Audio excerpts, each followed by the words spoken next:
દૂધની કોથળી તો ધોયેલી ચોખ્ખી છે, તેલના ડબ્બા તો એવે નેવા જરાય મેરા નથી થયા. આ બધી પસ્તીના 450 કરતા વધારે 1 રૂપિયા ઓછો. ના દાદા નો લેવો હોય તો વયા જાવ. ના એટલા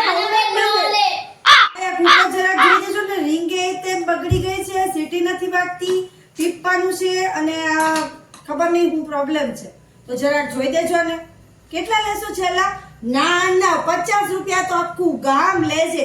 અને હવે તો દિવાળી આવે એટલા બધા ભાવ હોતા છે, 50 થી 1 રૂપિયા વધારે નહીં દો. ના નથી દેવું મારે. ભાવ તો જો કેટલા બધા વધી ગયા છે. આ તો મારા ઘરનું ઘી બનાવેલું ચોખ્ખું પણ પૂરું થઈ ગયું. દિવાળીમાં પાછું બધી મીઠાઈ હાથે જ કરું કે નહીં, પાછી સરસ મજાની ઘરે બનાવેલી હોય ને તો ફેર પડ્યા. તો ઘરનું ઘી ખલાસ થઈ ગયું. નકર મારે ચોખ્ખું ઘી હોય તો ધીમે ધીમે વધતા સોનાના ભાવે ન આમ બીજાય પાસે જોવું પડશે આપણે ઘીના ભાવે. તે આ તો ગરજે લેવું પડે.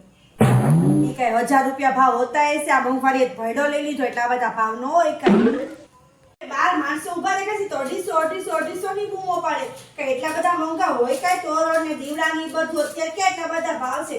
100 રૂપિયામાં તો આખી બજારમાં મળે છે. છેલ્લા 100 રૂપિયા આપી દે 4-5 દીવડા લાવો છો એના કેટલા સરસ દીવડા. હા વ્યવસ્થિત ભાવ કરી લો તો બધી વસ્તુ એક હારે આપી દો.